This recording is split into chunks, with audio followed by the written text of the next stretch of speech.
तो गाइस आज हम बात करेंगे वायरल हिट के पार्ट 20 के बारे में। और पिछले चैप्टर में हमने देखा था फाइनली हॉबिन जिनहोली के सामने खड़ा होता है उससे फाइट करने के लिए। हॉबिन का ट्रांसफॉर्मेशन तो हो चुका है, लेकिन उसके बावजूद भी क्या वो जिनहोली जैसे बंदे को हरा सकता है, ये देखना काफी ज्यादा मजेदार होगा। लेकिन जहाँ हॉबिन जिनहोली से निपट रहा है, वहीं जिनहोली के पार्टनर टेसनजू से निपट रहा है योंग हुआंग, जिसने टेसनजू के सारे गलत कामों की पोल खोल दी है। और ये करने में योंग हुआंग को भी खतरा हो सकता है, क्योंकि उसने भी काफी सारे गलत काम करे हैं अपनी लाइफ में। इस आज की वीडियो की शुरुआत में हम देखते हैं बारिश में न्यूज रिपोर्टर्स खड़े होते हैं, इन दो पॉलिटिशियन का इंतजार कर रहे होते हैं ताकि इनका इंटरव्यू ले सकें। असेंबलीमैन टेसनजू जैसे ही रिपोर्टर्स के पास पहुंचता है तो इस्माइल के साथ कहता है, मैं कोऑपरेट करने के लिए तैयार हूं, इसलिए चिंता मत करो, हमारे देश के शरीफ नागरिकों को परेशान होने की बिल्कुल जरूरत नहीं है। इतने में असेंबलीमैन योंग हुआंग भी यहाँ पे पहुंच जाता है। टेसन और योंग हुआंग एक दूसरे के आमने सामने खड़े होते हैं। टेसनजू एक इस्माइल के साथ योंग हुआंग को कहता है, आखिर तू ये क्या कर रहा है, क्या तुझे भगवान का डर नहीं है, तूने भी तो गलत काम करे हैं। बट योंग हुआंग को अब अपनी चिंता नहीं, इसलिए जवाब देता है, हमने अब तक बहुत बुरी चीजें करी है, जो कि कोई दिक्कत वाली बात नहीं, लेकिन अब उन सारी चीजों को खत्म करने का वक्त आ चुका है, हमें अब अपनी गुनाहों की सजा को स्वीकार करना होगा। इतने में सारे न्यूज रिपोर्टर्स योंग हुआंग के पास भी पहुंच जाते हैं और उससे पूछते हैं, इस मामले में आप क्या कहना चाहोगे, जो ये चल रहा है प्लीज बताओ। योंग हुआंग सारे रिपोर्टर्स को कहता है, आप सब यूट्यूब में जाओ, आपको अभी यूट्यूब में जो हो रहा है वो देखना चाहिए। वहाँ एक लड़का है जो इस वक्त इंसाफ के लिए लड़ रहा है। ऑब्वियसली उसका मतलब हॉबिन से है, जो इस वक्त जिनहोली के साथ फाइट कर रहा है। योंग हुआंग के न्यूज वालों को ये कहने की वजह से हॉबिन की जो लाइव स्ट्रीम चल रही है, अचानक से उसमें और काफी सारे व्यूअर्स आ जाते हैं और सब देखते हैं हॉबिन लगातार जिन्हो के ऊपर पंचेस मारे जा रहा है, लेकिन जिन्हो सबको डॉज कर रहा है। ऑडियंस भी जिनहोली को देख के हैरान और इम्प्रेस दोनों होती है, क्योंकि वो सारे हमलों से बच रहा है। इसके बाद जिन्हो हॉबिन के ऊपर एक बॉक्सिंग का हमला मारता है, जिसे हॉबिन डॉज कर लेता है। हॉबिन अपने मन में सोचता है कि ऐसे बॉक्सिंग भी करने आती है, लेकिन इतने में ही जिन्हो दोबारा से इसके मारते हुए कहता है, हॉबिन आखिर तू मुझसे लड़ क्यों रहा है, क्या तू इंसाफ के लिए लड़ रहा है मुझसे? अगर तू इंसाफ की वजह से लड़ रहा है तो उस इंसाफ की वजह से तू मारा जाने वाला है। लेकिन जो पंच हॉबिन की तरफ आ रहा था, जिसके लिए हॉबिन तैयार था, वो पंच बीच में ही जिनहोली बदल देता है और अब पंच की जगह पे हॉबिन की दोनों टांगे पकड़ने की कोशिश करता है। लेकिन हॉबिन इसके लिए भी तैयार था, वो अचानक से अपना घुटना आगे ले आता है, जो कि जिन्हो के मुख को फोड़ के रख सकता था, लेकिन जिन्हो साइड कूद जाता है। ये देख के ऑडियंस हॉबिन की तो तारीफ कर ही रही होती है, साथ में जिन्हो की भी तारीफ कर रही होती है, क्योंकि उसका रिएक्शन टाइम काफी खतरनाक था। इसके बाद हॉबिन अचानक से जिन्हो की गर्दन में एक लात मारते हुए कहता है, तू मुझसे पूछ रहा है क्या मैं तुझसे फाइट इंसाफ करने के लिए कर रहा हूँ? तो तुझे बता दूं, बात ऐसी नहीं है। बात इतनी सी है, जब बुरे लोगों के बुरे धंधे काफी अच्छे से चलते हैं तो ये मुझे पसंद नहीं। इसके बाद हम दोबारा से पास्ट का सीन देखते हैं, जहाँ पे हॉबिन ट्रेनिंग कर रहा था सैम डैक के साथ। सैम डैक हॉबिन को कहता है, एक रेसलर को कैसे हराया जाता है तो तुम ये सीखना चाहते हो, लेकिन एक रेसलर को हराने का कोई भी तरीका नहीं है। हॉबिन हैरान होकर कहता है, क्या कोई तरीका नहीं है? कोई तो होगा। सैम डैक कहता है, अबे कोई तरीका होता तो मैं क्यों बोलता कि कोई तरीका नहीं है, तुझे किसी ग्रैपलर से यानी कि रेसलर से लड़ाई करनी ही नहीं है इसलिए। हॉबिन कहता है, प्लीज मजाक मत करो, आप मजाक कर रहे हो ना, कोई तो तरीका होगा। लेकिन सैम डैक अचानक से हॉबिन को उठा के लगभग जमीन में पटकने ही वाले होते हैं, लेकिन बीच में रुक के कहते हैं, अब बता, तुझे सच में लगता है मैं मजाक कर रहा हूँ? जरा नीचे जमीन को देख, तुझे क्या दिखाई दे रहा है? मुझे नीचे सॉलिड पत्थर की जमीन दिखाई दे रही है। और अगर तू किसी रेसलर से पंगे लेता है तो तेरी बॉडी को ऐसे ही किसी जमीन में मारा जाएगा। इससे कोई फर्क नहीं पड़ता किसने कितनी खतरनाक ट्रेनिंग करी है, अगर उसे उठा के बहुत ही हार्ड जमीन में मारा जाए तो ऐसे में किसी की भी हालत खराब हो सकती है। जैसे ही तेरा शरीर जमीन में हिट होगा तो परमानेंटली लूला लंगड़ा हो सकता है। एक पल के लिए किसी जूडो वाले बंदे से तेरे लिए फाइट करना उतना मुश्किल नहीं होगा जितना रेसलर से होगा। इसलिए हॉबिन, एक आमने सामने की लड़ाई में तू एक रेसलर को नहीं हरा सकता। तो फिर मतलब मैं कुछ नहीं कर सकता? वैसे एक तरीका है जिसको तू ट्राई कर सकता है। देखा, मुझे पता था कोई तरीका है,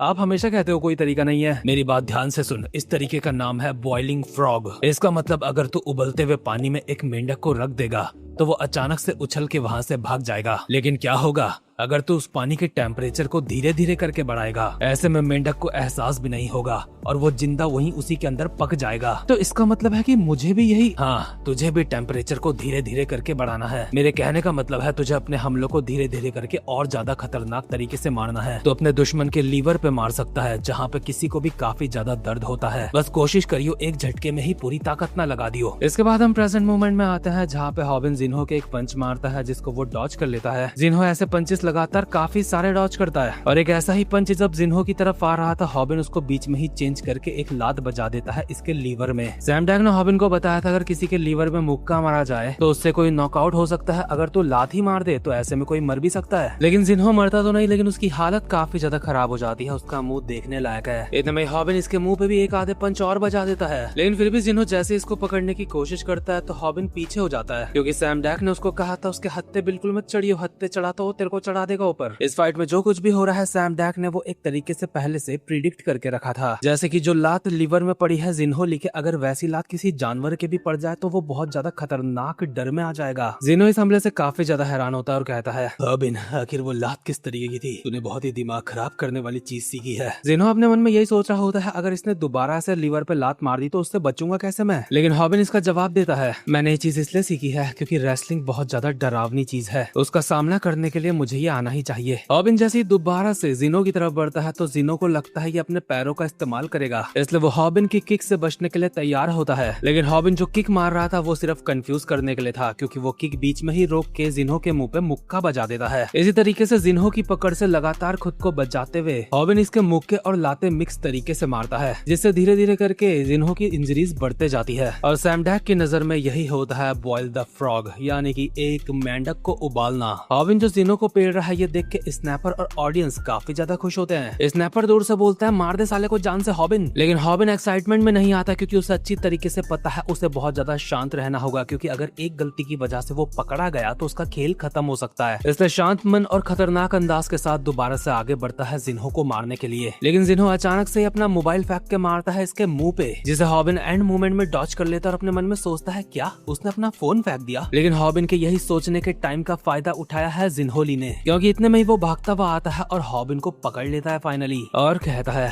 हॉबिन तू फाइनली मेरे हत्थे चढ़ चुका है। स्नैपर ये देख के हैरान है, लेकिन एक पास्ट के सीन में सैम डैग हॉबिन को कहता है तुम्हें पता है अगर तुम पकड़े जाओ तो ऐसे में तुम्हें क्या करना चाहिए, देखो अगर तुम पकड़े जाते हो तो तुम्हारा खेल खत्म, वो तुझे उठा के जमीन में पटक देगा जिससे तेरी हड्डियां चटक जाएंगी। प्लीज ऐसी बातें मत कहो, मुझे उससे बचने का तरीका बताओ। वैसे ये कोई फिक्स्ड तरीका तो नहीं, लेकिन तू इसको इस्तेमाल कर सकता है, मैंने तुझे पहले भी बताया था, तो निंजा चोक का इस्तेमाल कर सकता है। इसके बाद हम प्रेजेंट टाइम में वापस आते हैं जहाँ पे जिन्हो उसको पकड़ रहा था, लेकिन हॉबिन निंजा चोक का इस्तेमाल करके जिन्हो की पकड़ को रोक लेता है और उल्टा जिन्हो को ही पकड़ के कहता है मैंने भी तुझे पकड़ लिया जिन्हो ली। ये देख के ऑडियंस को काफी ज्यादा मजा आ जाता है, काफी सारे लोग हॉबिन के दोबारा से नारे लगाने लगते हैं। लेकिन जिन्हो को अपनी ताकत के ऊपर यकीन है, लेकिन उसे ये भी एहसास हो चुका है कि हॉबिन अब पहले से काफी ज्यादा ताकतवर हो चुका है। जिन्हो हॉबिन के निंजा चोक को तोड़ के उसको पीछे की तरफ पटक देता है, जिससे हॉबिन की हालत काफी ज्यादा खराब हो जाती है और इसी चीज का फायदा उठा के जिन्हो हॉबिन को पकड़ के जमीन में पटक देता है और कहता है वायरल हिट, तो इसी तरीके से तूने सबको अब तक हराया था।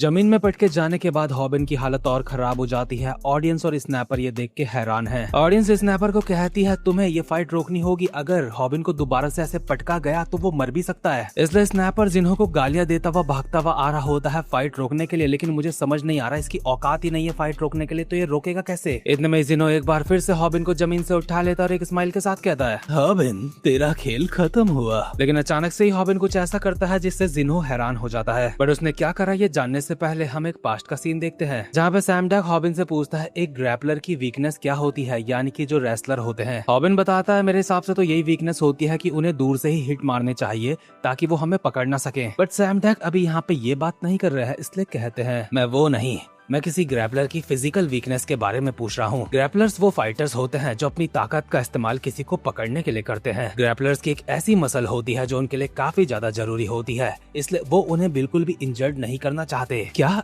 ऐसी भी उनकी कोई मसल होती है जो उनके लिए बहुत ज्यादा जरूरी होती है? हाँ, उसका नाम है ट्रेपेजियस मसल। इस मसल का काम होता है कंधे को मूव करना, इसलिए ये मसल एक ग्रैपलर के लिए बहुत ज्यादा जरूरी हो जाती है बाकी की मसल से। ये कोई आम मसल नहीं है, इसलिए तुम्हें जब भी मौका मिले तुम्हें एक ग्रैपलर के इस मसल पे हमला करना चाहिए। अगर तुम उसकी ट्रेपेजियस मसल को इंजर्ड कर देते हो तो वो तुम्हें दोबारा पकड़ नहीं पाएगा। और ट्रेपेजियस मसल होती है ठीक कंधे के पास, जिसे हॉबिन प्रेजेंट टाइम में किसी जंगली वैम्पायर की तरह काट देता है। हॉबिन जब ये अपनी कुत्तापंती दिखा रहा था तो इसके बावजूद भी जिन्हो उसको जमीन में पटक देता है और जमीन से एक पत्थर उठा के हॉबिन का सर बस नारियल की तरह फोड़ने ही वाला था, लेकिन हॉबिन सही वक्त में साइड हो जाता है और उसका नारियल फूटने से बच जाता है। साइड होते ही हॉबिन जमीन से जिन्हो का फोन उठा लेता है और उसे बजा देता है जिन्हो जिन्हो की ही टांग में। इसके बाद ये दोनों एक दूसरे के मुंह पे फटके बजाना स्टार्ट करते हैं, लेकिन फर्क ये है हॉबिन का फटका नॉर्मल है लेकिन जिन्हो के हाथ में पत्थर है, इसलिए हॉबिन का मुंह ऐसा हो चुका है जैसे उसका ब्रेकअप हो चुका है और मुंह से खून भी निकल रहा है। इतने में ही जिन्हो इसके ऊपर आके बिना किसी हेजिटेशन के इसके मुंह पे दोबारा से पत्थर मारने वाला होता है। ये पत्थर पड़ने से पहले ही हम दोबारा से एक पास्ट के सीन में आते हैं जहाँ पे सैम डैक ने हॉबिन को कहा था, हॉबिन तुमने पहले कभी असली फाइट नहीं करी है, तुमने अब तक बस नॉर्मल फाइट्स लड़ी है जिनमें बस जीतना मायने रखता था, तुमने अब तक कोई ऐसी फाइट नहीं लड़ी जिसमें तुम्हें अपने दुश्मन को खत्म करना पड़े, इसलिए अगर तुम्हें सही मायनों में किसी से फाइट करनी है तो तुम्हें अपना पूरा दम लगाना होगा, खुद को पूरा झोंक देना है, तुम्हें फाइट को गंदी तरीके से करना होगा,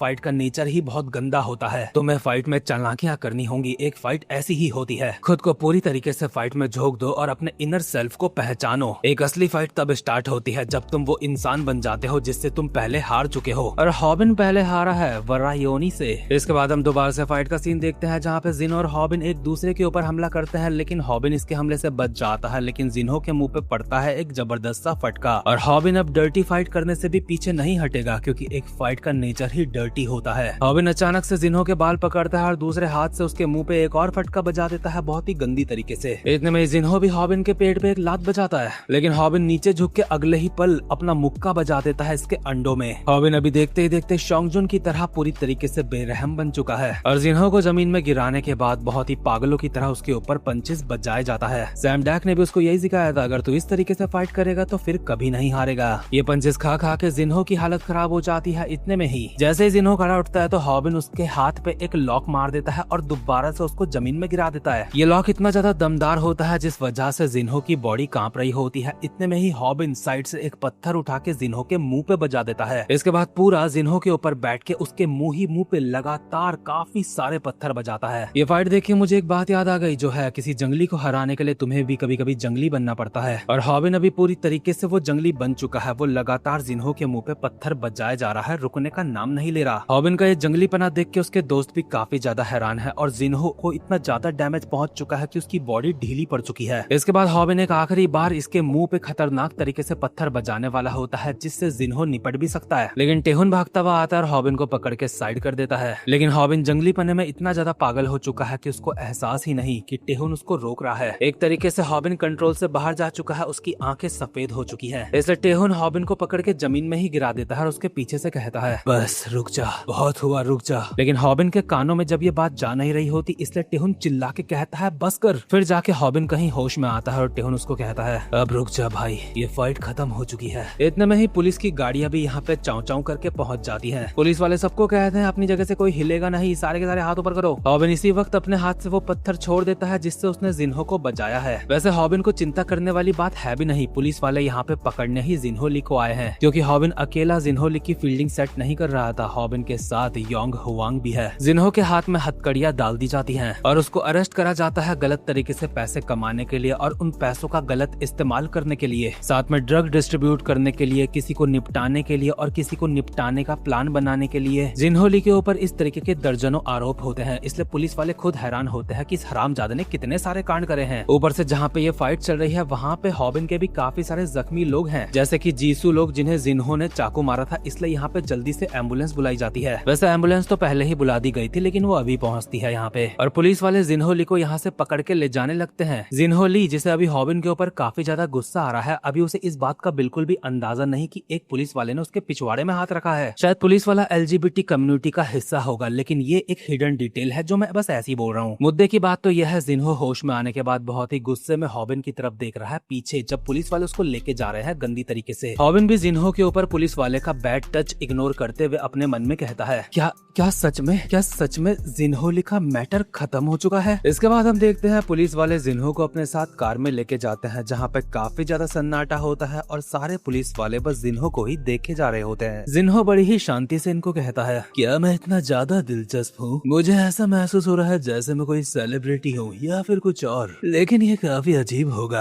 अगर तुम सब मुझे ऐसे ही घूरते रहोगे। लेकिन लगता है मैं अब पकड़ा जा चुका हूँ। मैंने कभी सोचा नहीं था कि ऐसा भी कभी हो सकता है। कितनी अजीब बात है, क्या मैं अपना काम करने में अच्छा नहीं था? आखिर मेरी तरफ से कमी कहाँ रह गई? पुलिस वालों के भी अभी इसको देख के पसीने छूट रहे होते हैं, शायद उनको पता है ये कितना बड़ा पागल है। लेकिन आखिर इस पागल का इतिहास क्या है, ये जानने के लिए हम एक पास्ट का सीन देखते हैं, जहाँ पे हमें दिखाया जाता है गुबॉन वॉन आर्ट यूनिवर्सिटी का सीन और उसके अंदर के डिपार्टमेंट ऑफ पेंटिंग का सीन, जहाँ पास्ट में जिन्हो बिल्कुल शरीफ इंसानों की तरह यहाँ पे एक पेंटिंग बना रहा होता है। लेकिन क्योंकि लौंडा दिखने में काफी ज्यादा हैंडसम है, इतने में ही यहाँ पे 3 लड़कियां आती हैं और उसको कहती हैं माफ करना तुम्हें डिस्टर्ब करने के लिए, लेकिन हम खाने के लिए पोर्क मीट लेके आए हैं, क्या तुम खाना चाहोगे? हमने ज्यादा ले लिया है। ये लड़कियां बहुत ही प्यार से जिन्हो को बार बार बोले जा रही होती है आ जाओ हमारे साथ बैठ के खाओ, लेकिन जिन्हो इनकी बात का कोई भी जवाब नहीं देता। इसलिए जब ये लड़कियां दोबारा पूछती हैं कुछ तो बोलो, जिन्हो इनके पास आके एक स्माइल के साथ कहता है क्या तुम मेरे लिए पोर्क मीट लेके आई हो? लेकिन मुझे ये नहीं चाहिए बदबूदार सुअरनियों। ओह माय गॉड, तुम अचानक से इतना रूड क्यों हो रहे हो हमारे साथ? मुझे माफ करना, लेकिन मुझे नहीं लगता मैं तुम्हारे साथ बैठ के खा सकता हूँ। मुझे जाना होगा क्योंकि मुझे एक नई जॉब मिली है। लेकिन हम ये लेके आए हैं, कम से कम तुम टेस्ट तो कर सकते हो। मैं अपने काम के पहले ही दिन में लेट नहीं हो सकता, इसलिए तुम सुअर यहाँ पे खा खा के अपना पेट बढ़ा सकते हो। मैं यहाँ से जा रहा हूँ। जिन्होली हम सुअर नहीं है, यहाँ से दफा हो जाओ। खैर जिन्हो यहाँ से चला जाता है, लेकिन लड़कियों को अब भी जिन्हो की बात का बुरा नहीं लगा होता, बल्कि लड़कियां तो इसको अब भी पसंद कर रही होती है क्योंकि वो काफी ज्यादा सुंदर दिखता है और बिना किसी एक्सप्रेशन के मजाक उड़ा देता है इनका। और सिर्फ यही लड़कियां नहीं, बाकी की कुछ और लड़कियां भी जिन्हो को पसंद करती हैं। लड़कियों को लगता है ये काफी सही बंदा है, इसके अंदर मैनर्स हैं। भले ये परफेक्ट नहीं है तो क्या हुआ, परफेक्ट तो कोई भी नहीं होता। लेकिन लड़कियों को जिन्हो के लिए इस बात के लिए भी बुरा लग रहा होता है क्योंकि पास्ट में उसके साथ बहुत ज्यादा बुरा हुआ था। दरअसल जिन्हो जब एलिमेंट्री स्कूल में था तो उसके घर में आग लग गई थी जिसमें उसका पूरा परिवार मारा गया। तो उसके बाद बेचारा जिन्हो इस दुनिया में अकेला हो गया था। इसलिए एक ऐसा बच्चा जिसने बहुत पहले ही अपने माँ बाप को खो दिया और ऐसे ही वो बड़ा हुआ है और बड़े होके भी एक काफी डिसेंट इंसान है। उसके लिए समझा जा सकता है कि उसने कितनी ज्यादा मेहनत करी होगी खुद को एक अच्छा इंसान बनाने के लिए। इसलिए लड़कियों को कहीं ना कहीं जिन्हो के लिए बुरा फील हो रहा होता है और लड़कियों की यही बुरी आदत है, मैं सच बता रहा हूँ, रियल लाइफ में भी। वैसे हर किसी के साथ नहीं है ये, लेकिन काफी सारी लड़कियों को हरामखोर लौंडे बहुत ज्यादा पसंद आते हैं। वो उनकी हरामखोरियत को पहचान ही नहीं पाती या फिर पहचान भी पाती है तो भी पसंद करती है। और सेम लौंडों के भी साथ है ये, वो भी नहीं पहचान पाते, वो कहते हैं मेरी वाली अलग है। फिर जिन्हो अभी जब जा रहा होता है तो उसके सामने से उसे एक बंदा आता हुआ दिखता है जो कि शियोल पुलिस स्टेशन का एक डिटेक्टिव है जिसका नाम जिन श्योक कैंग है। ये बंदा पहले से जिन्हो को जानता है और कहता है कितनी इत्तेफाक वाली बात है, तुम ऐसे ही मुझे मिल गए, मतलब जब मैं तुम्हें ढूंढता हूँ तब तो तुम मिलते नहीं, लेकिन ऐसी इत्तेफाक से मिल गए तुम मुझे। ये दोनों एक दूसरे का हाल चाल पूछते हैं और जिन्हो इसको कहता है आपने मेरे पेरेंट्स के फ्यूनरल में बहुत ज्यादा मदद करी थी, इसलिए मुझे लगता है मुझे भी अपनी जिंदगी काफी अच्छे से जीनी चाहिए। काफी सारे लोगों ने मेरी मदद करी थी, कम से कम उनके लिए मुझे अपनी जिंदगी को और ज्यादा बेहतर बनाना चाहिए। डिटेक्टिव इसके बाद बाय करके यहाँ से चला जाता है और कहता है तू तो मिलता भी नहीं यार, कभी कभी मिलता है। लेकिन जिन्हो को इसकी इस बात पे हल्का सा डाउट है, क्या ये सच में मुझसे गलती से मिला या फिर जानबूझ के। खैर इसके बाद जिन्हो पहुंच जाता है एक रोज मॉडल नाम की जगह पे जहाँ पे उसकी नई जॉब है और यहाँ पे उसने फ्रंट डेस्क जॉब के लिए अप्लाई करा है। एक गैंगस्टर जैसा दिखने वाला बंदा जिन्होली को कहता है हमारा ये मॉडल कोई आम मॉडल की तरह नहीं है। तो फिर ये मॉडल किस तरीके का है? आसान शब्दों में बताऊं तो ये तो सिर्फ सेकेंडरी है, बस इस जगह को ऐसा समझ लो जहाँ पे लोग बस अपना कुछ काम करने आते हैं, वो एक बार में बैठ के कुछ ड्रिंक्स वगैरह करते हैं, वही हमारी पहली मेन जगह है। इसलिए यहाँ आने वाले कस्टमर से तुम्हें पैसे लेने की कोई जरूरत नहीं, बस तुम्हें बैठ के कैमरा में चेक करते रहना है, कहीं पुलिस वाले यहाँ पे ना जाएं। अच्छा, तो इसलिए यहाँ की सैलरी इतनी ज्यादा कम मिल रही है मुझे? जो भी हो, तुम्हारा काम बस काउंटर के पीछे बैठना है, मुझे कोई फर्क नहीं पड़ता तुम काउंटर के पीछे बैठ के कुछ पढ़ते हो या फिर कुछ और, बस कैमरे को भी चेक करते रहना। और हाँ, एक और रूल है, अगर यहाँ आने वाली किसी लड़की के साथ तूने मजे लेने की कोशिश करी तो मैं तुझे जान से मार दूंगा। चलो आपको क्लियरली बता ही देता हूँ यहाँ पे काम क्या होता है। यहाँ पे किया जाता है जिस्म का धंधा। इस चीज को मैं बहुत ही गंदी तरीके से भी बोल सकता था, जैसी आम बोली में बोला जाता है, जो कि हमारे रैंडी ऑर्टन भाई के नाम से कुछ मिलता जुलता लगता है। खैर समझ जाओ यहाँ पे क्या काम चलता है। इतने में यहाँ पे काम करने वाली एक लड़की जिसका नाम डो हुई है, वो यहाँ पे पहुँच जाती है और जिन्हो के साथ के गैंगस्टर को कहती है अंकल अभी मुझे कहाँ पे जाना है। अंकल उसे 3rd फ्लोर की चाबी देते हैं और कहते हैं वहाँ पे है तेरा काम। लेकिन जब डोही बस चाबी लेके जाने ही वाली होती है, इतने में ही उसकी नजर पड़ती है जिन्हो के ऊपर। अंकल उससे पूछता है क्या बात है, तो रुक क्यों गई?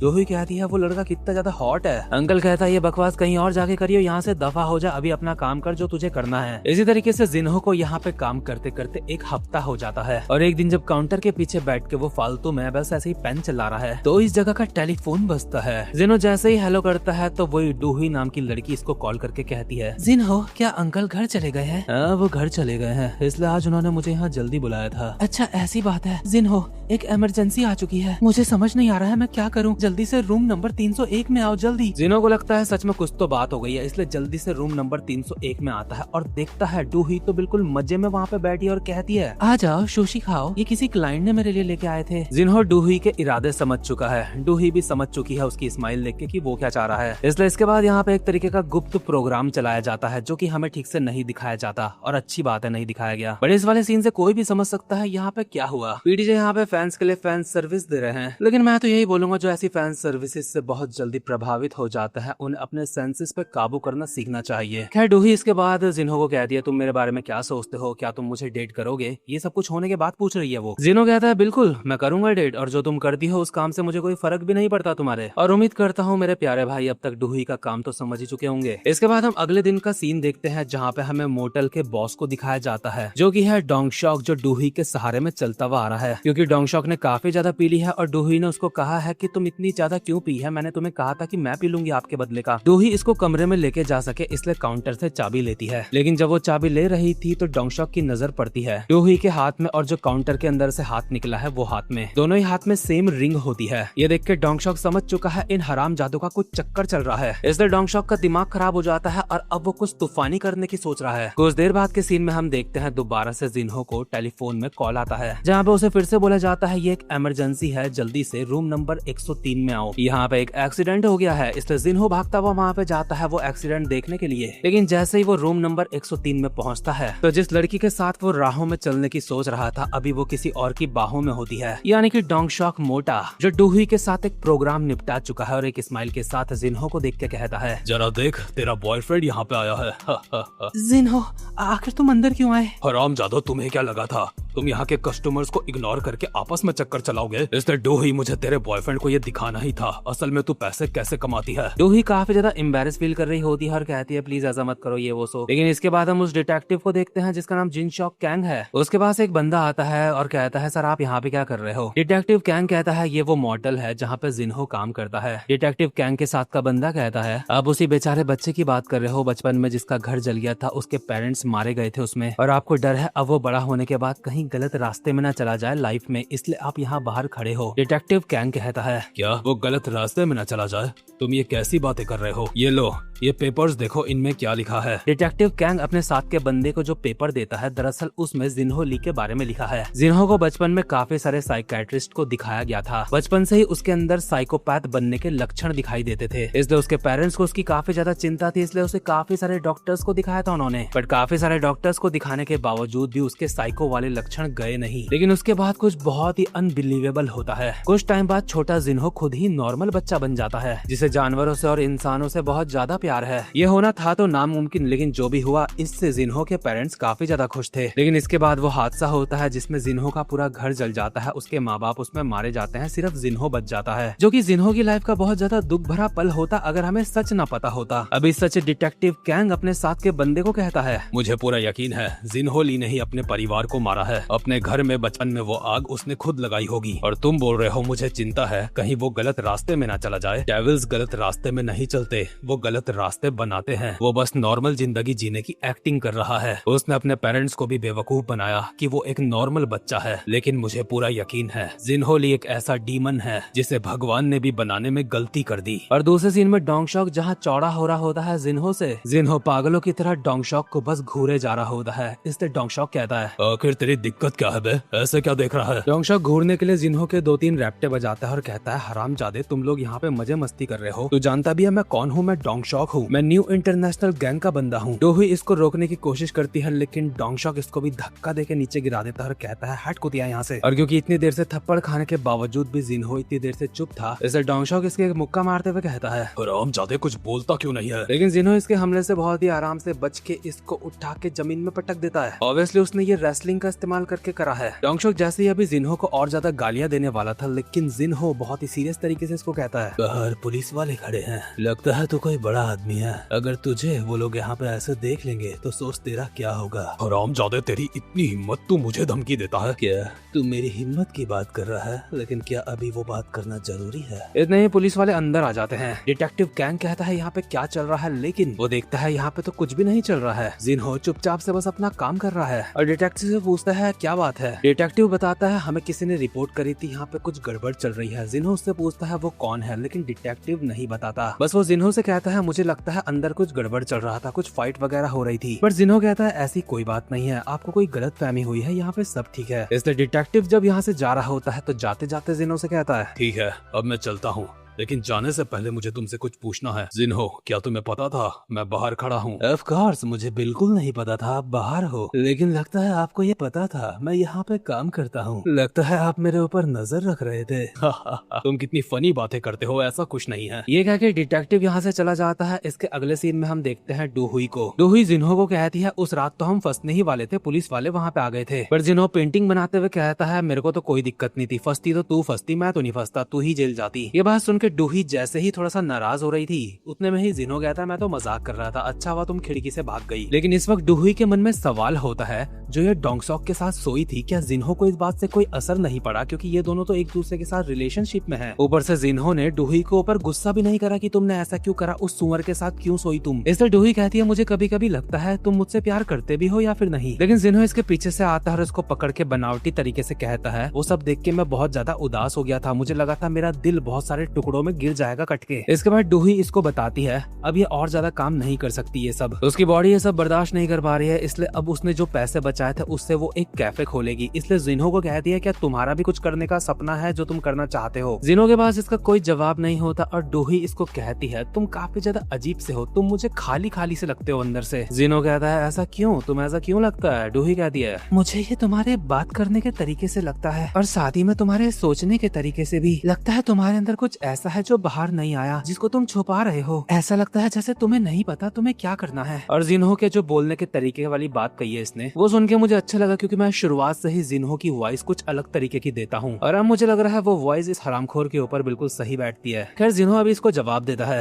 अच्छा तो तुम्हें ऐसा लगता है, वैसे कुछ हद तक मुझे भी ऐसा ही लगता है। मुझे नहीं पता मुझे कैसे जीना चाहिए और क्या करना चाहिए, मैं अंदर से खुद को बहुत ज्यादा फ्रस्ट्रेटेड महसूस करता हूँ। मुझे ऐसा लगता है इस फ्रस्ट्रेशन को निकालने वाला कोई होना चाहिए। तुम्हें पता है मुझे ऐसा महसूस होता है जैसे इस पूरी दुनिया में मैं अकेला इंसान हूँ। और अभी हमें जिन्हो के POV से दिखाया जाता है जो उसके बगल में लड़की है उसको भी वो हिरन समझ रहा है। मतलब ये बात बिल्कुल सच है, इस दुनिया में सिर्फ वो खुद को ही इंसान समझता है, बाकी उसको इंसान दिखते ही नहीं। खैर इसके अगले सीन में डोंगसॉक जिन्हो को मिलाता है अपने बॉस से, जो न्यू इंटरनेशनल गैंग का बॉस है जिसका नाम इल्शॉप चॉन है। इल्शॉप चॉन ने पहले ही सुन लिया है कि इसने डोंगसॉक को पुलिस से बचाया था और इल्शॉप चॉन को अपनी गैंग के लिए एक पार्ट टाइमर बंदा चाहिए, इसलिए जिन्हो यहाँ पे आया है। इल्शॉप चॉन को भी लगता है कि उसको इसकी जरूरत है क्योंकि उसे कोई ऐसा बंदा चाहिए जिसको अलग अलग लैंग्वेजेस आती हो और जिन्हो को आती है। जिन्हो को लगभग 4 अलग लैंग्वेजेस बोलनी आती है और इल्शॉप को अपनी गैंग को अलग अलग देशों में भी फैलाना है, इसलिए जिन्हो उसके लिए काफी ज्यादा काम का बंदा हो सकता है। वैसे भी उसकी गैंग के बाकी सारे लोगों को मार धाड़ के अलावा कुछ नहीं आता, इसलिए कम से कम कोई ऐसा तो होना चाहिए जिसे नॉलेज भी हो दूसरी लैंग्वेजेस की और वो इल्शॉप की भाषा को ट्रांसलेट करके दूसरे गैंगस्टर्स से बातचीत करवा सके कुछ। इल्शॉप जिन्हो को कहता है अगर तू मेरे लिए काम करेगा तो इस पार्ट टाइम जॉब से तू इतना पैसा कमा सकता है जितना किसी और पार्ट टाइम जॉब से नहीं कमा पाएगा। इस जिन्हो उससे एक सवाल पूछता है क्या आपने बहुत सारा पैसा कमा लिया है जो आप ये बात बोल रहे हो? इल्शॉप बड़प्पन दिखाते हुए कहता है बहुत सारा तो नहीं लेकिन काफी कमा लिया है और अभी और कमाना है। लेकिन जिन्हो उससे और ज्यादा सवाल पूछना चाह रहा होता है और इल्शॉप के सामने जिन्हो बात रखता है मुझे नहीं पता मैं करना क्या चाहता हूँ, यही मेरा सवाल है। इस बात के लिए डोंगसॉक उसको डांटने लगता है इतने बड़े आदमी के सामने तो ऐसी क्या फालतू बातें कर रहा है, भाग। बट इल्शॉप कहता है होने दे डोंगसॉक, बोल दे उसको जो बोल रहा है। इसके बाद जिन्हो कहता है मुझे अंदर से काफी ज्यादा फ्रस्ट्रेटेड महसूस होता है, मुझे लगता है मेरे अंदर कुछ कैद है और किसी को उसे बाहर निकालना होगा। वैसे मुझे एक बात बताओ, आपकी जिंदगी में आपके गोल्स क्या हैं? क्या तुम मेरे गोल्स जानना चाहते हो? मेरा गोल है लोगों से मिलना। इस दुनिया में मुझे सारे लोग बेवकूफ लगते हैं, ऐसा लगता है जैसे इस दुनिया में मैं अकेला इंसान हूँ, इसलिए मैं और ज्यादा ऊंचाइयों में जाना चाहता हूँ ये देखने के लिए कि कहीं ऊपर कोई मेरे जैसा इंसान बैठा हो। इसलिए ही मैं लोगों को बस मारता चला जाता हूँ जब तक मुझे कोई मेरे जैसा इंसान नहीं दिखता, क्योंकि बेवकूफ लोग बंदरों से बढ़ के और कुछ नहीं। मुझे काफी ज्यादा अकेला महसूस होता है, सिर्फ मैं ही सबसे आगे हूँ, मेरा जैसा कोई नहीं। इसलिए मेरा गोल है समझदार लोगों से मिलना जिनके साथ मेरी वेवलेंथ भी मिले, और तुम मुझे मेरी तरह लगते हो। तुम समझ रहे हो ना मैं क्या बोल रहा हूँ? तो बताओ जो तुम्हारे मन में सवाल चल रहे थे तुम्हें उनका जवाब मिल पाया या फिर नहीं? इतने में एक बंदा यहाँ पे भाग के आता है और कहता है बॉस हमारे ऊपर नामुन गैंग ने अटैक कर दिया है। इससे सारे लोग पंगे करने चले जाते हैं, लेकिन जिन्हो अब भी यहीं पे खड़ा है और अपने मन में कहता है अच्छा तो ये बात है। ये सारी बातें सुनने के बाद मुझे ऐसा लग रहा है जैसे मेरे कंधों से बहुत बड़ा बोझ उठा दिया गया है। यानी कि इल्शॉप की बात से वो कुछ तो कनेक्ट कर पाया है। इसके अगले सीन में हम देखते हैं डोंगसॉक और जिन्हो साथ में एक ढाबे में बैठे होते देते हैं। डोंगशॉक जिन्हो की तारीफ करते हुए कहता है, मुझे अच्छा लगा तू पार्ट टाइम जॉब कर रहा है हमारे साथ और बॉस तुझे पसंद करते हैं, और ना जाने क्यों तू और बॉस मुझे एक जैसे लगते हैं। तेरा एटीट्यूड और पर्सनैलिटी काफी हद तक हमारे बॉस की तरह है, क्योंकि तुम दोनों ही इमोशनलेस हो। ये सुन के जिन्हो कहता है, ये काफी दिलचस्प बात है, लेकिन मुझे नहीं लगता वो और मैं इतने ज्यादा एक जैसे हैं। इसका अगले सीन में हम देखते हैं जिन्हो जब अपने कमरे में बैठा होता है तो डूही वहाँ पे आती है और कहती है, आज के कस्टमर्स ने तो दिमाग खराब करके रख दिया, बोल रहे थे नाक से दारू पी, वो पैसे देने से भी मना कर रहे थे और अंकल के थप्पड़ भी मार दिया उन्होंने, और जिसने ये सब कुछ करा वो एक टीचर था। मतलब एक टीचर ऐसा कैसे कर सकता है।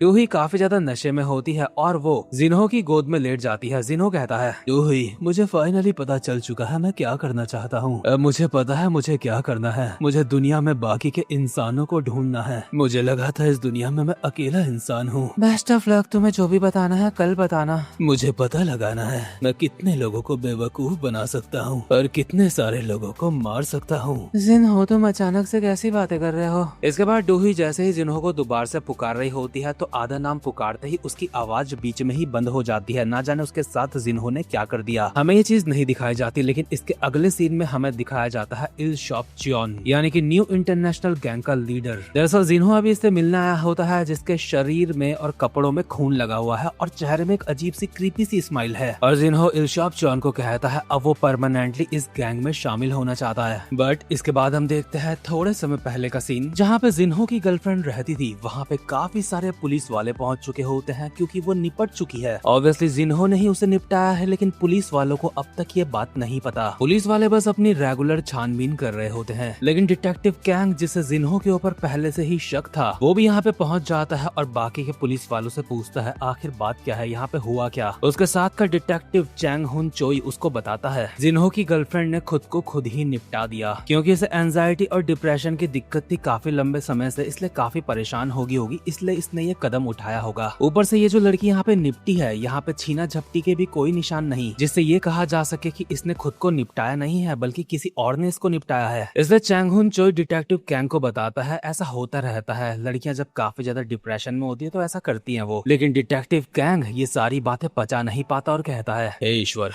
आखिर तुम लड़कियों के बारे में ऐसा कैसे बोल सकते हो, मुझे ये बताओ जिन्हो कहाँ है। और हम देखते हैं जिन्हो भी यहीं पास पे बैठा होता है, जो कि इस वक्त अल्ट्रा लेवल का दुखी है और खुद को चोट पहुंचाने की कोशिश कर रहा था। इसलिए चैंग हुन चोई के साथ के बंदों ने उसको रोका है। मतलब जिन्हो खुद ही इतना ज्यादा शॉक में है तो वो अपनी गर्लफ्रेंड को कैसे मार सकता है, चैंग हुन चोई का ये सोचना है। इसके बाद चैंग हुन चोई और डिटेक्टिव कैंग यहाँ से बाहर आते हैं। डिटेक्टिव कैंग का अब भी जिन्हो ली से शक गया नहीं, इसलिए चैंग हुन चोई यहाँ पे आके कहता है क्या आप अब भी उसके ऊपर ऐसे शक करोगे? मैं आपको बता रहा हूँ आप फालतू में उसको सोच रहे हो कि उसने ये सब कुछ करा है, ऐसा कुछ नहीं है। जिन्हो उसका काफी ज्यादा अच्छा बॉयफ्रेंड था और जो लड़कियां उस लड़की के साथ काम करती थी वो भी जिन्हो की काफी ज्यादा तारीफ करती थी। ऊपर से आखिर जिन्हो अपनी गर्लफ्रेंड को मारेगा ही क्यों, उसके पास कोई वजह नहीं है ये काम करने की। लेकिन डिटेक्टिव कैंग सच में एक काबिलियत तारीफ डिटेक्टिव है। डिटेक्टिव कैंग कहता है एक्चुअली उसके पास वजह है, वो हरामजादा एक साइकोपाथ है और वो किसी को इसलिए नहीं मारेगा कि उसके पास कोई वजह हो, वो बस इसलिए मारेगा क्योंकि वो चाहता है। चैंग हुन चोई कहता है आप ये क्या बोल रहे हो, अगर आपको कोई सुन लेगा तो आपको लोग कैसे गलत समझेंगे कि आप बिना सबूत के ऐसे बोल रहे हो,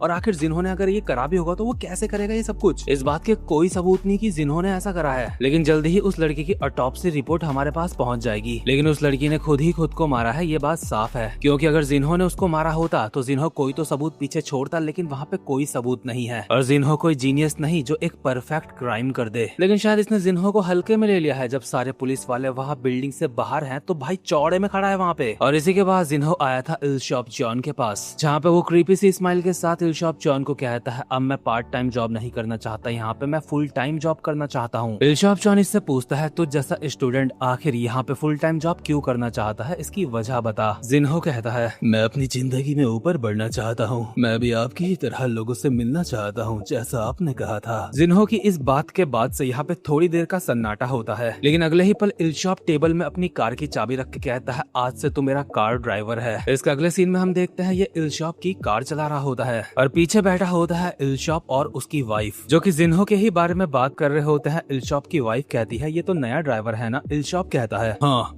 ये एक आर्ट स्टूडेंट है जो 4 लैंग्वेजेस बोल लेता है और ये मेरे काम के बारे में सीखना चाहता है। क्या क्या सच में? हाँ, लेकिन मुझे इससे कोई उम्मीदें नहीं है। इस जैसे लोग अपनी औकात नहीं जानते, बस बड़े बड़े सपने देखते हैं। इनके पास थोड़ी सी नॉलेज आते ही इनके अंदर ईगो आ जाता है। नहीं, वो यहीं पे है, वो सब कुछ सुन रहा है। मैं जानता हूँ वो ये सब कुछ सुन रहा है और मुझे ये भी पता है वो एक दिन यहाँ से छोड़ के भाग जाएगा। मैं ये सब कुछ बोल ही इसलिए रहा हूँ ताकि वो सुने। इसके अगले सीन में हम देखते हैं जिन्हो डोंगशॉक को बताता है वो बॉस का नया ड्राइवर बन चुका है, जो सुन के डोंगशॉक हैरान होता है। लेकिन वो डोंगशॉक को बताता है कि उसे लगता है कि बॉस उसको इतना खास पसंद नहीं करते। लेकिन डोंगशॉक फिर भी जिन्हो से काफी ज्यादा इम्प्रेस होता है, क्योंकि वो कम से कम बॉस का ड्राइवर तो बन गया, क्योंकि ये काम करना भी बहुत ज्यादा मुश्किल था। बॉस का ड्राइवर बनना भी एक बहुत बड़ी बात है, क्योंकि लोगों को तो बस छोटे मोटे काम दिए जाते हैं, लेकिन ये तो डायरेक्ट बॉस का ड्राइवर बन गया। लेकिन इन सारी बातों से हटके जिन्हो डोंगशॉक से पूछता है, तो ये बता मुझे, मैं अपनी गैंग में और ज्यादा ऊपर कैसे बढ़ूं? ये सुनकर डोंगशॉक और ज्यादा हैरान हो जाता है और कहता है, हरामजादे, तू पहले ही बॉस का ड्राइवर बन चुका है, तुझे इतना कुछ मिल चुका है और अब तू ऑर्गेनाइजेशन में और ज्यादा ऊपर बढ़ना चाहता है। तू सच में काफी ज्यादा लालची है। मुझे नहीं पता था तेरे अंदर आगे बढ़ने की इतनी ज्यादा इच्छा है। इसलिए जिन्हो से पूछता है, तू मुझे ये बता, तू इतना ज्यादा आगे क्यों बढ़ना चाहता है? जिन्हो इसका जवाब देता है, जब जिन्हो को पता नहीं था कि उसको लाइफ में क्या करना है, उसको कुछ भी करने में मजा नहीं आता था। फिर बॉस ने जिन्हो को अपना गोल बताया था, जिसमें बॉस ने कहा था वो अलग अलग लोगों से मिलना चाहता है जो उसके लेवल के हों। उसी वक्त जिन्हो की लाइफ को एक गोल मिल गया था। उसका गोल बिल्कुल उसके बॉस के जैसा तो नहीं है, लेकिन उसको भी जिंदगी में आगे बढ़ना है और देखना है वो कितना ज्यादा काबिल है। यही बात वो डोंगशॉक को बताता है। लेकिन असल में डोंगशॉक को भी उसने पूरा सच नहीं बताया। पूरा सच तो ये है, वो लोगों को मारना चाहता है और काफी सारे लोगों को बेवकूफ बनाना चाहता है। उसने अपने जिंदगी का सच सिर्फ अपनी गर्लफ्रेंड को बताया था उसको मारने से पहले। बट डोंगशॉक ने जो इसका नॉर्मल सा सच सुना है वो सुन के कहता है, मुझे कोई आइडिया नहीं तू क्या बात कर रहा है, लेकिन अगर तू बॉस की चमचागिरी करने की सोच रहा है, उनका पिछवाड़ा चूमने की कोशिश करेगा, जिससे तुझे लगता है तो ऑर्गेनाइजेशन में ऊपर पहुंच जाएगा, तो मैं तुझे पहले ही बोल देता हूँ ऐसा मत करियो, क्योंकि बॉस के अंदर बिल्कुल भी इमोशंस नहीं है। बॉस अब तक काफी सारे लोगों को मार चुके हैं और ऐसे ऐसे करके ही वो इतना ज्यादा ऊपर बढ़े हैं, लेकिन इतने सारे गलत काम करने के बावजूद भी उनके अंदर कोई पछतावा नहीं है। इसलिए मुझे लगता है एक दिन अगर तू उनकी चमचागिरी करेगा तो वो तुझे भी मार देंगे। लेकिन हाँ, कुछ वक्त ऐसे होते हैं जब वो नॉर्मल इंसान लगते हैं। अच्छा, और वो वक्त कौन से होते हैं? वो वक्त होता है जब उनकी वाइफ की बात आती है। वो अपनी वाइफ से बहुत ज्यादा प्यार करते हैं। मुझे यकीन है तुमने उनकी वाइफ को काफी बार उनके घर छोड़ा होगा, तो अब तुम बॉस के बारे में समझ चुके होंगे। लेकिन हमारे बॉस की और हमारी ऑर्गेनाइजेशन की सबसे बड़ी दिक्कत है नामुन गैंग। नामुन गैंग वाले लोग चाइना से यहाँ पे आए हैं। वो लोग बहुत ज्यादा बेरहम और उनको किसी का भी डर नहीं है, इसलिए वो गैंग हमारे रास्ते का एक बहुत बड़ा कांटा है। अगर उन्हें तुम्हारी कोई चीज पसंद नहीं आई तो वो तुम्हें मार देंगे, और क्योंकि तुम बॉस के ड्राइवर हो इसलिए तुम्हें भी बहुत ज्यादा सतर्क रहना होगा। तुम भी खतरे में हो सकते हो कभी भी। नामुन गैंग का लीडर हाओजिन, वो चाइना में भी बहुत ज्यादा बदनाम था अपनी क्रूरता के लिए, इसलिए हमारे बॉस भी उसको एक बहुत बड़ी सरदर्दी मानते हैं। इसी के साथ साथ में जो ये नामुन गैंग का सीन चल रहा है और उसके बॉस को हम देखते हैं, इसके अगले सीन में हम दोबारा से इलशॉप चॉन को देखते हैं, जो इस वक्त कमिश्नर जनरल जुनचोल यांग से बात कर रहा है। वैसे एक बात बता दूं, यहाँ पे एक बहुत ही ज्यादा हिडन डिटेल है जिसे शायद कोई आसानी से नोटिस नहीं कर पाएगा, और वो डिटेल है कमिश्नर जनरल जुनचोल यांग। दरअसल ये बंदर लुकिसम मानवा में भी हमें देखने को मिला था। एक बार इसने यूजिन के साथ भी ऐसे ही मीटिंग करी थी। ऑब्वियसली इस बंदे से बड़े बड़े लोग अपने कुछ काम करवाते हैं, जैसे कि इलशॉप करवाना चाहता है और यूजिन भी करवाना चाहता था। खैर अभी हम देखते हैं इलशॉप और जुनचोल यांग एक दूसरे से काफी ज्यादा दोस्ताना अंदाज में मिलते हैं। जुनचोल कहता है, आराम से बोल, कहीं कोई हमारी बातें सुन न ले। इलशॉप कहता है, अगर कोई हमारी बातें सुन भी लेगा तो किसी की इतनी औकात नहीं जो हमें रोक ले। खैर ये हंसी मजाक होने के बाद जुनचोल कहता है, मेरे दोस्त इलशॉप, तो बता क्या चल रहा है सब कुछ। इलशॉप बताता है, नामुन गैंग ने आजकल बहुत ज्यादा दिमाग खराब करके रखा है। मैं अपनी गैंग को और ज्यादा फैलाना चाहता हूँ और उसके बाद मैं तुम्हें एक बहुत अच्छा गिफ्ट दूंगा, लेकिन जब तक ये नामुन गैंग वालों का निपटारा नहीं हो जाता तब तक मैं तुम्हारा गिफ्ट नहीं दे सकता तुम्हें। जुनचोल समझ चुका है, ये चाह रहा है कि जुनचोल इसके लिए नामुन गैंग वालों को निपटा दे अपनी पावर का इस्तेमाल करके। वैसे भी वो एक बहुत बड़ा पुलिस वाला है। पर इतने में ही इतनी जरूरी मीटिंग के बीच में इनकी गैंग का एक छपरी यहाँ पे आके कहता है, बॉस हम एक बहुत बड़ी मुसीबत में हैं। इलशॉप इससे गुस्सा हो ही रहा होता है कि साले इतनी जरूरी मीटिंग के बीच में क्यों आया तू। ये बंदा कहता है, बॉस बात आपकी वाइफ की है। उन नामुन गैंग के हरामजादों ने आपकी बीवी को चाकू मार दिया है। उन्हें हॉस्पिटल ले जा दिया गया है, लेकिन वो काफी ज्यादा जख्मी है। आपको जल्दी से हॉस्पिटल पहुंचना होगा। और बस इतना ही नहीं, जो हमारी गैंग का नया बंदा है जो आपका ड्राइवर है, जब उसको ये सब पूछ पता चला तो वो बहुत ज्यादा पागल हो गया। वो कुल्हाड़ी लेके अकेला ही नामुन गैंग के अड्डे में चला गया उनको मारने के लिए। वो उन सबको वहाँ पे काट रहा है। मैंने उसको कहा था हम अपने और बंदे तुम्हारी मदद के लिए भेज रहे हैं, लेकिन उसने कहा था तुम मैम को संभालो सबसे पहले, मैं इनको देख लूंगा। दूसरी तरफ जिन्हो सच में अकेला नामुन गैंग के बंदों को कुल्हाड़ी से काट रहा होता है, बहुत ही बुरी तरीके से। एक तरीके से जिन्हो को वो काम करने के लिए मिल चुका है जो वो सच में करना चाहता है। वो बिल्कुल भी हेजिटेट नहीं कर रहा होता कुल्हाड़ी चलाने में। यहाँ तक कि लुकिसम के गीटे किन को भी हमने किसी का हाथ काटते हुए देखा है, किसी के कंधे में कुल्हाड़ी मारते हुए देखा है, लेकिन ये बंदा सर के बीचों बीच कुल्हाड़ी मार रहा है। जिस तरीके से जिन्हो नामुन गैंग के बंदों को मार रहा है ये देख के तो उनके बॉस की भी फटके 4 हो जाती है और वो जिन्हो से पूछता है आखिर तू कौन है। जिन्हो एक स्माइल के साथ उसके ऊपर भी कुल्हाड़ी चलाते हुए कहता है तू सच में बहुत ज्यादा हल्ला मचा रहा है। खैर इसके अगले सीन में हम देखते हैं इल्शॉप की बीवी मर चुकी है और जब इल्शॉप अपनी बीवी की बॉडी के पास होता है इतने में ही वहाँ पे जिन्हो आता है। जिन्हो कहता है बॉस माफ करना, जब आप अपनी वाइफ को गुड बाय बोल रहे हो तब मैं आपको डिस्टर्ब कर रहा हूँ। जिन्हो अभी नामुन गैंग के खून से सना हुआ होता है। इल्शॉप उसको कहता है क्या तुमने नामुन गैंग वालों को मारा है? जिन्हो जवाब देता है जी सर, मैंने उन सबको मार डाला। ये सुन के इल्शॉप जिन्हो को गले लगा लेता है और उसको कहता है आज से तो हमारी गैंग का नंबर 3 का बंदा है और अब से गैंग में किसी को भी कुछ करना होगा तो सबसे पहले जिन्हो की परमिशन लेनी होगी। ये सच में जिन्हो के लिए बहुत बड़ा प्रमोशन है ऑर्गेनाइजेशन के अंदर। लेकिन इल्शॉप और बाकी बंदों के यहाँ से जाते ही डोंगशॉक जिन्हो का कॉलर पकड़ लेता है और कहता है हरामजादे आखिर ये सब कुछ क्या है? डोंगशॉक क्या बात है, क्या तुम्हें मेरी चिंता हो रही है कि मैं अकेले ही उस गैंग वालों को मारने चला गया था? क्या तेरी चिंता?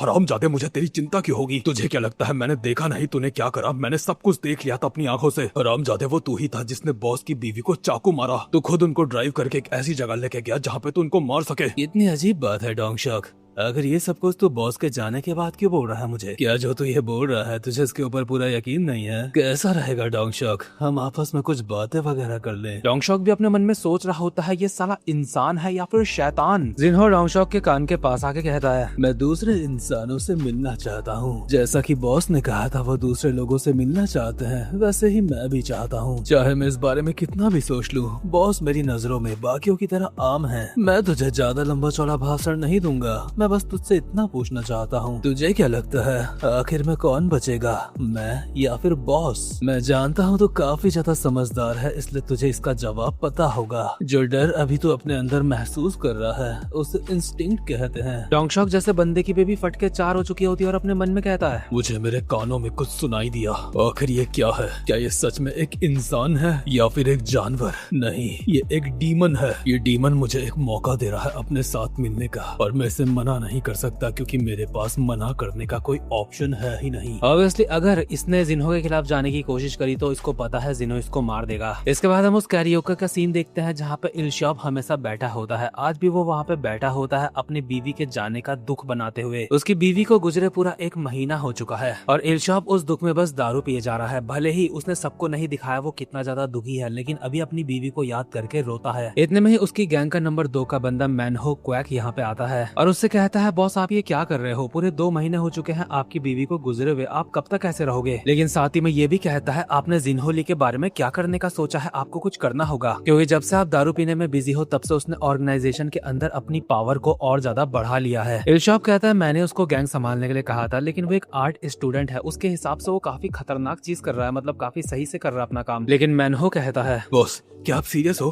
कुछ लोग तो अब कह रहे हैं जो हमारी ऑर्गेनाइजेशन है वो जिन्हो ली की है। कौन जाने अगर हमने कुछ नहीं करा तो वो क्या करेगा आगे? इल्शॉप अपना पैक बनाते हुए कहता है चिंता मत कर, वो काफी सही बंदा है, वो कुछ उल्टा सीधा नहीं करेगा क्योंकि मेरी बीवी के मरने के बाद उसने मेरी बीवी का बदला भी लिया था। सारे लोग ये काम करने में डर रहे थे लेकिन वो नहीं डरा। मैनहो कहता है बॉस आपकी बीवी जैसे मरी उसमें मुझे कुछ गड़बड़ लग रही है, उसे नामुन गैंग के लोग नहीं मार सकते, वो उनकी इतनी हिम्मत नहीं है। इल्शॉप इस बात को भी हल्के में लेता है और कहता है तो ये बता जिस दिन मेरी बीवी मरी थी तू कहाँ था? इसका साफ मतलब है इल्शॉप मैनहो पे यकीन नहीं कर रहा है, इसलिए मैनहो चुप ही हो जाता है और कहता है ठीक है बॉस, मैं समझ गया आप क्या कहना चाहते हो, इसलिए मैं चुप ही हो जाता हूँ। बस मुझे इतना बता दो क्या आपने ही जिन्हो को कहा है जिनैन गैंग को मारने के लिए? इल्शॉप कहता है मैं जिनैन गैंग से पंगे क्यों लूंगा, वो लोग तो हमारे भाइयों की तरह हैं। मैनहो बताता है फिर तो दिक्कत है क्योंकि जिन्हो सबको बता रहा है आपने उसको ऐसा करने के लिए कहा है और जिनैन गैंग को खत्म कर रहा है वो। इसके अगले सीन में हम देखते हैं जिन्हो ने जिनैन गैंग के सारे बंदों को मार दिया होता है, जिनमें से एक जिनैन गैंग का बॉस भी होता है जिसका नाम है डॉक्सूना। ये डॉक्सूना इल्शॉप का काफी अच्छा जानने वाला था और इस गैंग को निपटाने में जिन्हो का साथ डोंगशॉक और काफी सारे और बंदों ने भी दिया है उनकी गैंग के। इस गैंग को निपटाने के बाद जिन्हो कहता है ये तो बस शुरुआत है, तो अगला नंबर किसका है? क्या शियोन गैंग का? बॉस चाहते हैं मैं शियोन गैंग को भी खत्म कर दूं। लेकिन मैनहो जानता है बॉस ने इसको ऐसा करने के लिए कुछ नहीं कहा, इसलिए यहाँ पे आके इसके मुंह पे एक मुक्का बजा देता है और कहता है हरामजादे आखिर तू सबकी आंखों में धूल झोंक के ये क्या कर रहा है? तूने जिनैन गैंग को क्यों मारा? वो लोग हमारे भाइयों जैसे थे। मैनहो जैसे ही अपने गैंग के बंदों को कहता है जल्दी से जो इस गैंग के जिनैन गैंग के लीडर है उनको हॉस्पिटल लेके जाओ। इतने में ही जिन्हो इसके भी बाल पकड़ के इसके पेट में चाकू मार देता है। मैनहो तो सोच भी नहीं सकता था कि उसके साथ ऐसा भी हो सकता है और जिन्हो उसको कहता है, मैनहो,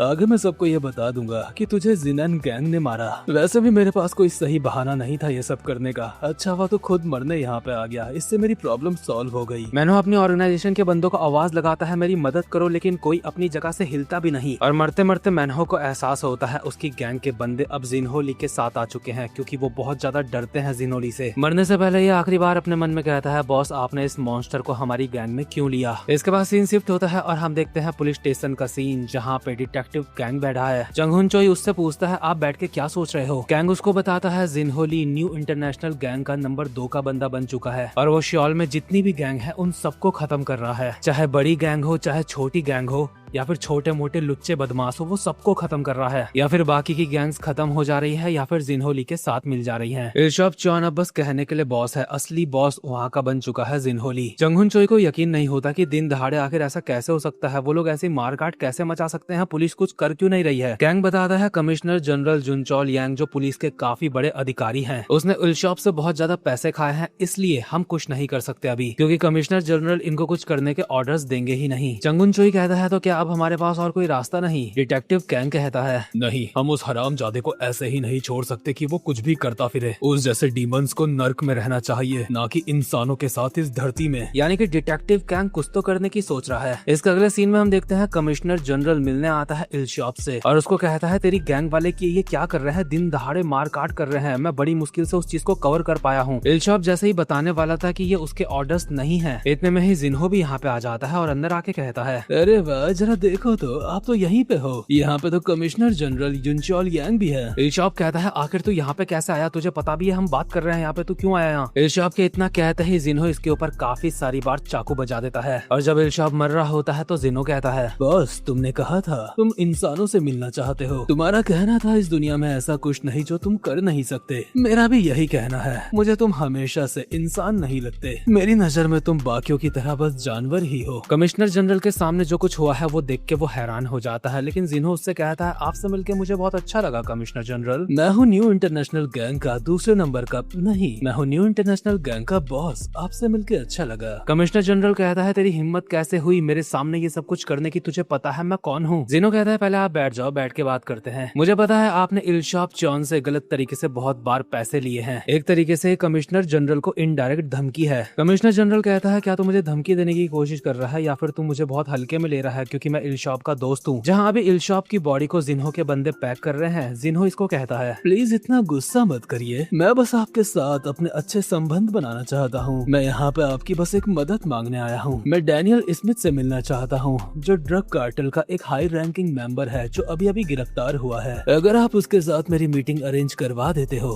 तो उसके बाद मैं वादा करता हूँ कभी आपकी नजरों में आपको दिखूंगा नहीं। कमिश्नर जनरल से अपनी मीटिंग खत्म करके जिन्हो अपने घर पहुँचता है और देखता है वहाँ तो पहले से ही डिटेक्टिव कैंग बैठा है। इसलिए जिन्हो उससे पूछता है कि आपके पास मेरे को गिरफ्तार करने का वारंट है। डिटेक्टिव कैंग दोस्ताना अंदाज में कहता है, कैसी बात कर रहे हो तुमसे मैं ऐसे नहीं मिल सकता क्या, हम तो बहुत देर से मतलब बहुत काफी समय से एक दूसरे को जानते हैं, मैं तो बस तुझसे ये पूछने आया हूँ तूने वो सब कुछ क्यों करा। जिन्हो को उसकी बात ठीक से समझ नहीं आती, इसलिए कहता है, तुम क्या करने की बात कर रहे हो, अच्छा उस गैंग को ज्वाइन करने की बात कर रहे हो। मुझे लगता है जो कुछ भी हुआ आपको वो पहले से ही पता होगा। जिस वक्त मैं एलिमेंट्री स्कूल में था उस वक्त ही मेरे माँ बाप मुझे छोड़ के चले गए थे और फिर एक बच्चा क्या करता, वो गलत रास्ते पे चला गया। इसके आगे और मैं क्या ही बताऊं, क्या आप चाहते हो मैं बोलूं, आपको तो सब पता ही है। जिन्हो को लगता है डिटेक्टिव कैंग उसके बारे में नहीं जानता, लेकिन डिटेक्टिव कैंग सब जानता है, इसलिए कहता है, नहीं मैं उस बारे में बात नहीं कर रहा, मैं तुम्हारे पेरेंट्स के बारे में बात कर रहा हूँ। आखिर तुमने अपने पेरेंट्स को क्यों मारा। ये बात उनके लिए काफी ज्यादा मुश्किल थी कि उनका इतने समय से बच्चा नहीं हो रहा था, लेकिन जब हुआ तो वो एक साइकोपाथ था। उन्होंने अपनी जिंदगी तुम्हारे नाम कर दी और अपने दिलो जान से तुम्हारा इलाज करवाना चाहा, लेकिन उसके बावजूद भी तुमने अपने इतने अच्छे माँ बाप को क्यों मारा। डिटेक्टिव कैंग तैयार होता है, ये ना जाने अब क्या कर देगा, या फिर ये सच बताएगा या फिर हमला कर देगा, सबके लिए तैयार है डिटेक्टिव कैंग। लेकिन जिन्हो पीछे मुड़ के आंसुओं के साथ कहता है, डिटेक्टिव क्या आपको सच में ये जानने का इतना ज्यादा मन है। मैंने उन्हें मारा क्योंकि वो मुझे परेशान करते थे, वो बार बार मुझे हॉस्पिटल लेके जाया करते थे डॉक्टर के कहने के बावजूद कि मैं ठीक हूँ, इसलिए मैंने अपने घर में आग लगा दी। मैंने सोचा उनके जाने के बाद मैं शांति से जीऊंगा। डिटेक्टिव, आप मुझसे यही सुनना चाहते थे क्या? लेकिन सच ये है कि मैंने अपने पेरेंट्स को नहीं मारा। आखिर मैं अपनी ही फैमिली के साथ ऐसा कैसे कर सकता हूँ? उस दिन जो कुछ भी हुआ था वो एक एक्सीडेंट था। आपकी भी अपनी एक फैमिली है, इसलिए मुझे लगता है आप मेरी बात समझ सकते हो। आप मुझे बताओ, क्या आप अपने बेटे और बेटी को खुद मार सकते हो? तुम एक बहुत घिनौने इंसान हो। तुम मेरी पर्सनल लाइफ की जासूसी कर रहे थे कि मेरे परिवार में कौन कौन है। डिटेक्टिव, प्लीज मेरे बारे में इतना जानने की कोशिश मत करो। मेरे पेरेंट्स के जाने के बाद मुझे एहसास हुआ जब हम किसी चीज के पीछे बहुत ज्यादा पड़ते हैं तो वो चीज हमारी जान भी ले सकती है। इसलिए मैं नहीं चाहता कि आपके साथ भी कुछ ऐसा हो, इसलिए मेरा पीछा छोड़ दो। आप मुझे नहीं पकड़ सकते। जिनहोली, तुम्हें नहीं लगता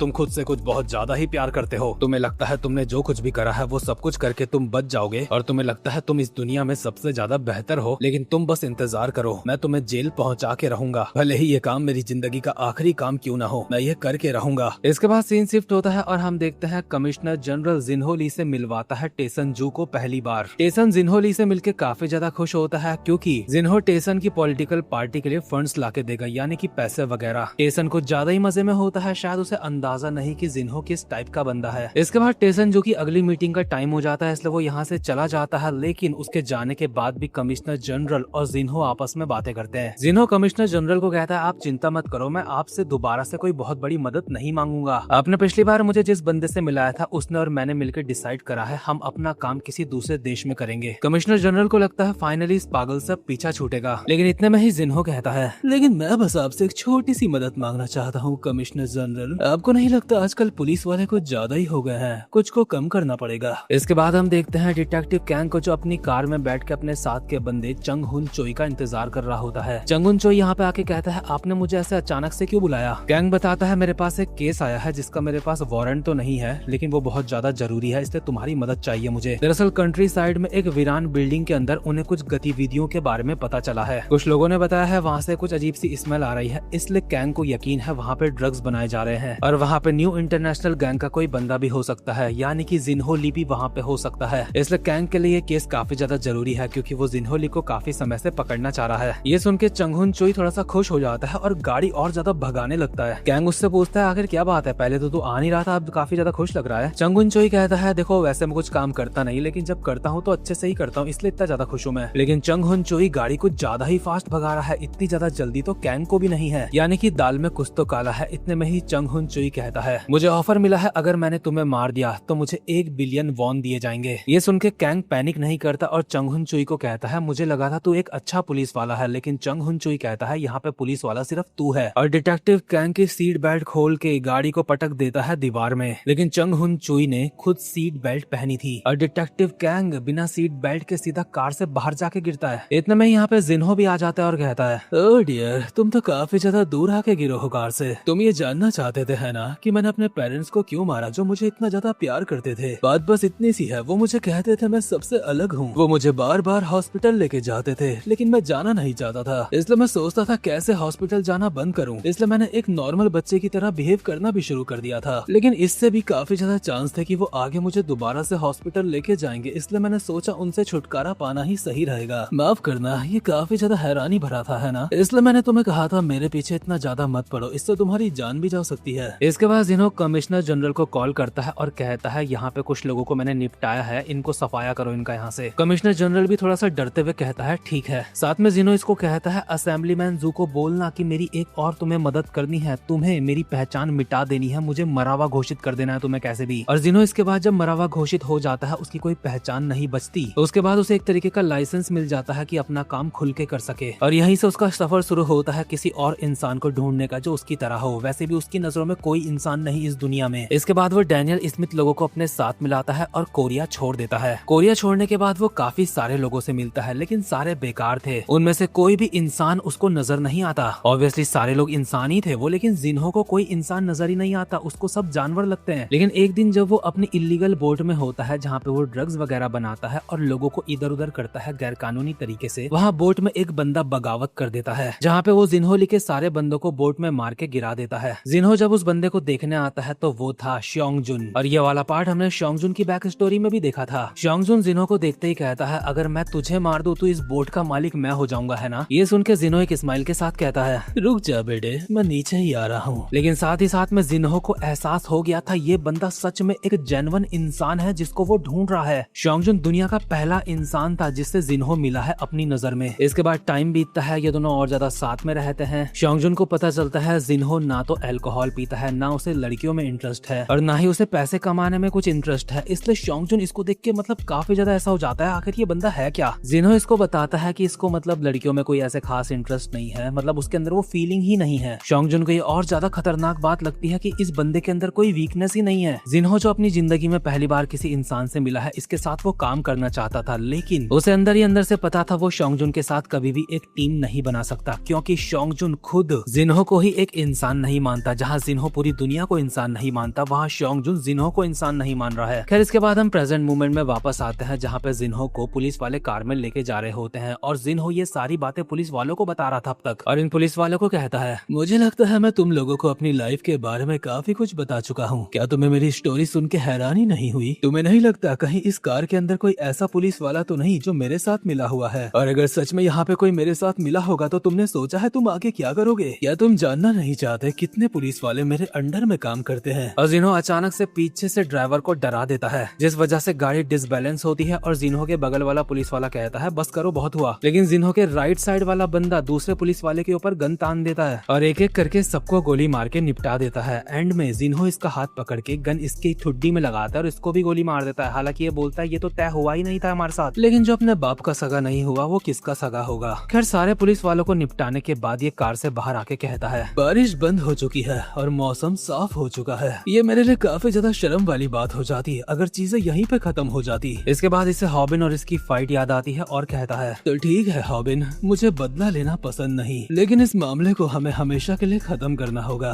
और ये मामला तब तक खत्म नहीं हो सकता जब तक हम में से कोई खत्म ना हो जाए। यानी कि पिक्चर अभी बाकी है। वैसे तो पार्ट 20 यहीं पे खत्म होता है, लेकिन इस पार्ट से हमें एक बात पता चली है कि पीटीजे यूनिवर्स में सबके पास्ट बुरे नहीं है। यानी कि ऐसा नहीं है कि हर किसी का पास्ट बहुत ज्यादा सैड है। कुछ लोग जिन्होली की तरह पागल भी है जिनका पास्ट बहुत ज्यादा खतरनाक है। खैर भाई लोग ये वीडियो यहीं पे खत्म होती है। उम्मीद करता हूँ आपको ये वीडियो भी अच्छी लगी हो और वीडियो को लाइक वाइक जो भी हो मन कर रहे तो कर लेना। हम लोग आपसे अपनी नेक्स्ट वीडियो में, तब तक के लिए मजे करो।